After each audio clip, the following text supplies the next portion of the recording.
Alam nating lahat na mahirap ang buhay.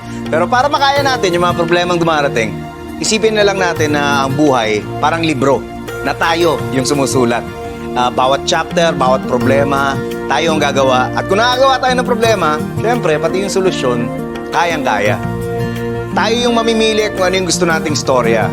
Nasa atin din kung gusto natin na ang ending malungkot o masaya.